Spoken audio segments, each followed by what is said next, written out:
welcome to Silverquill EDH Spoiler Day. We're going to be talking about the notable cards in this new Commander deck. My name is Barry. You could find me at Oldtaku on TikTok, and I'm joined today with... And I'm Quest. You can find me on Twitter at QuestioningBeaver, or on TikTok you can find me at BeaverMagic.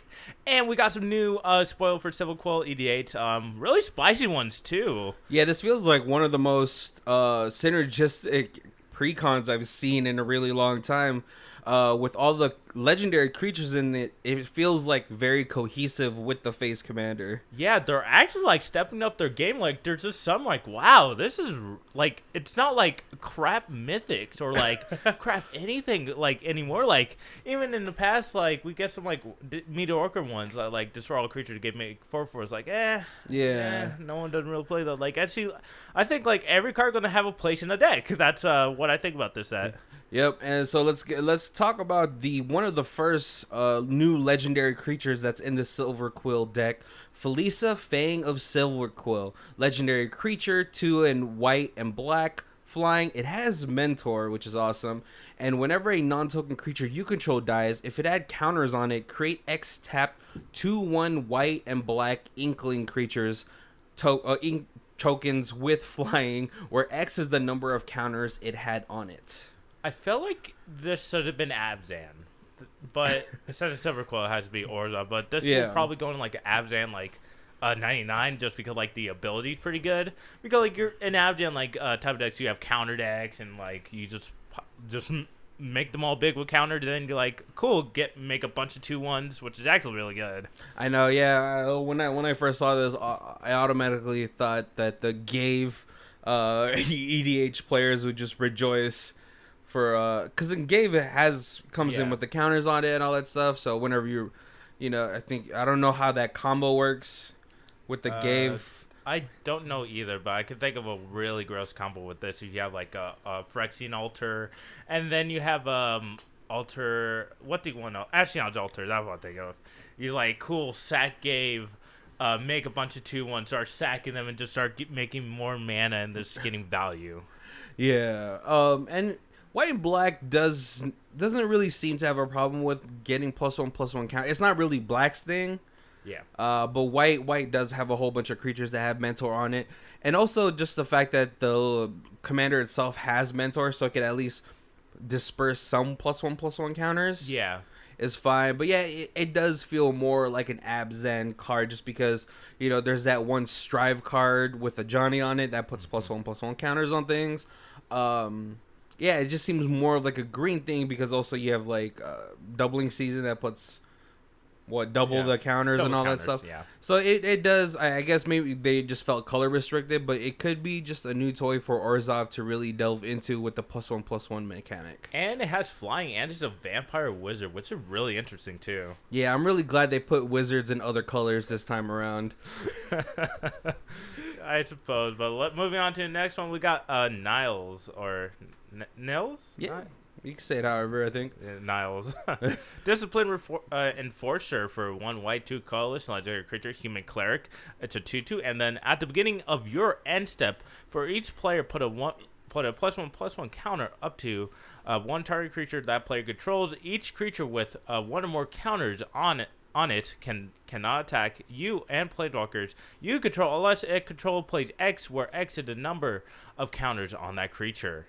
That is definitely better like a Ghostly Prison, right? Yeah, because, obviously, when you're putting these +1/+1 counters on people's creatures, you're probably going to put it on the most, devastating creatures that they have, right? Yeah. Like, if someone's playing, especially with commander decks that focus on commander damage, you're like, all right, I'm gonna buff up your commander, but it can't attack me unless you pay this much counters on it. Yeah, even like they're like card that proliferated too, so it's definitely gonna be really good. I'm pretty sure, I think it's only green that only have like a creature that stay on the battlefield where like you could like play land and proliferate, and even blue does that too. Yeah, well, no, you have what's it called, like Contagion Engine and Contagion Class. Oh yeah, never mind. I totally forgot about those, and even the Karn's Bastion too. Bastion. But yeah, this card seems really nice for a group hug, or not group hug, more like attacks. Well, this is like a Pillow Fort deck. Yeah, Pillow Fort deck. There we go. So not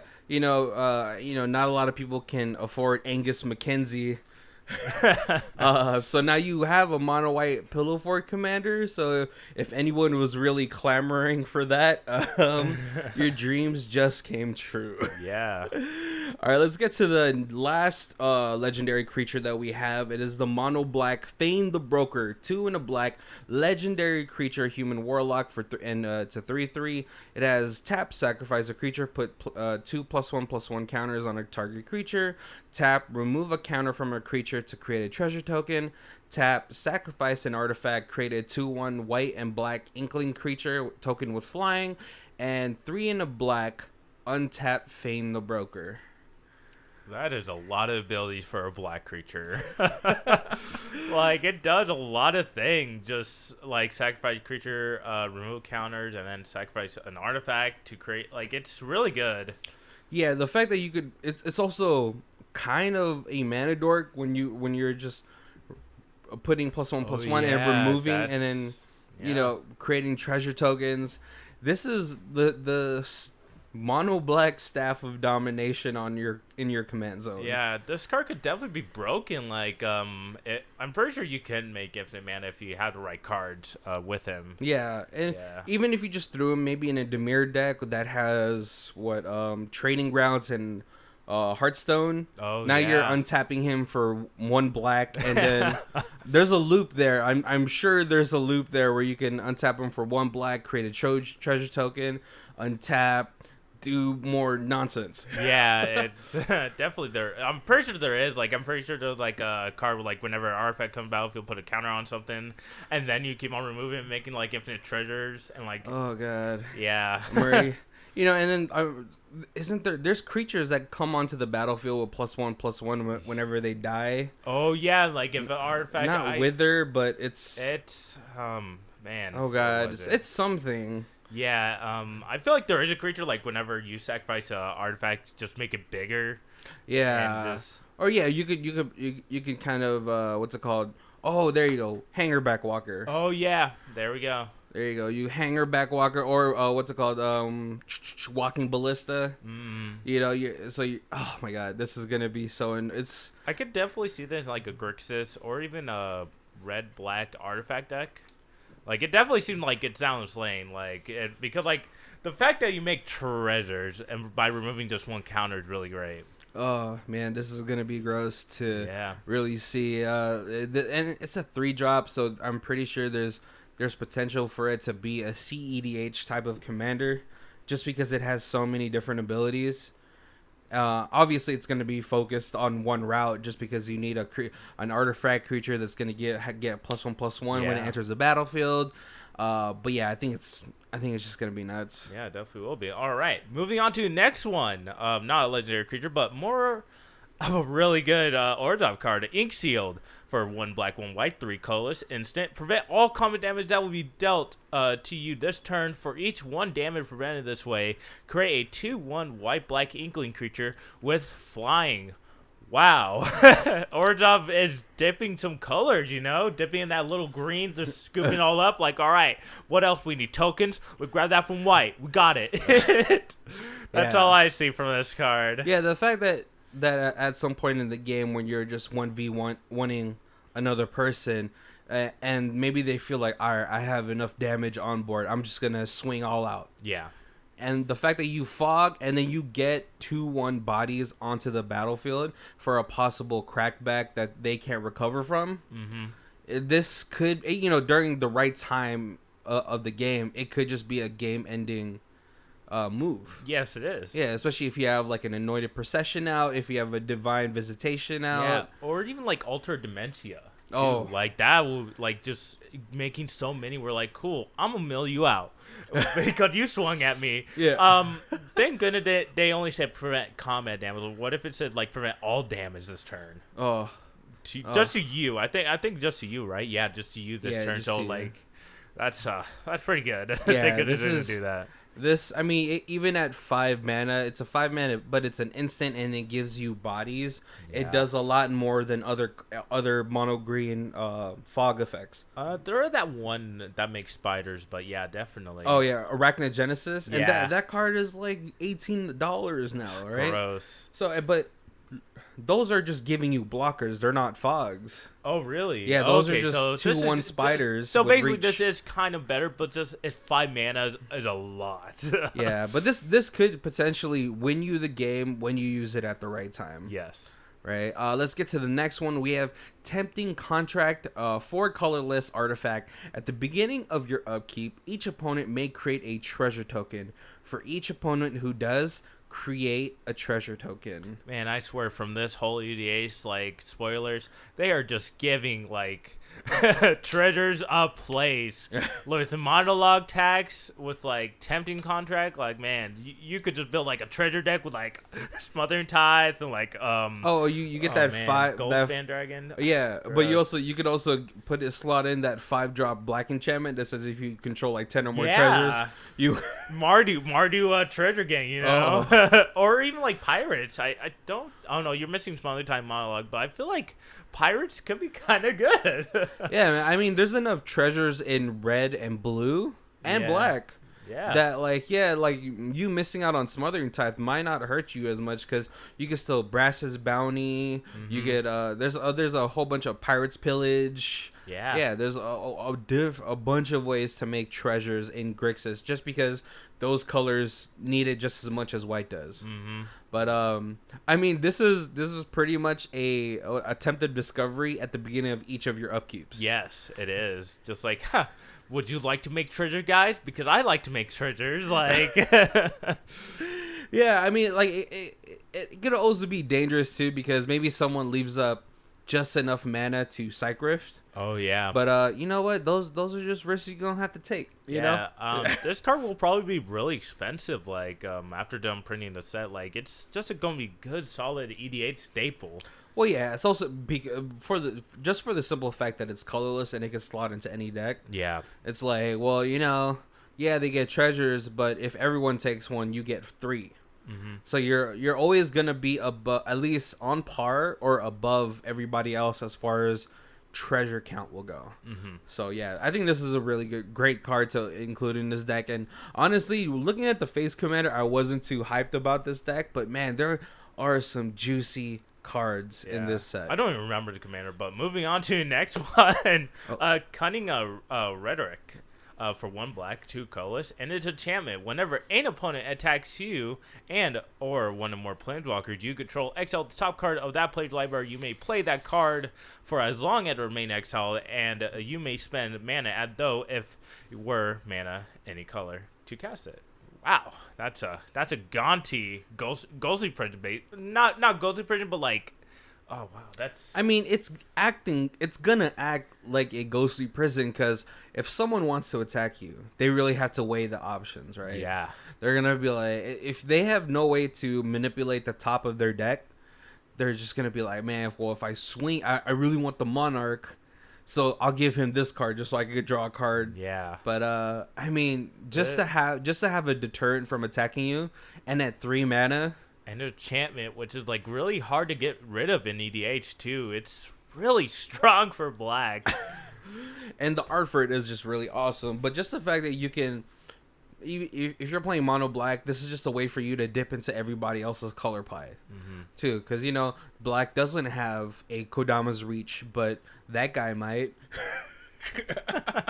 Oh man, I can already see my buddy playing this in 2 decks already. It's definitely gonna be hard to get rid of. Yeah, and it's just a new toy for Mardu enchantments. You know, Mr. Gen, or to play, or even Esper with Zur and Shroom. Oh yeah, Shroom, man. Yeah, this card is pretty nuts. I mean, I feel like they always give black a way to steal cards from other people's decks.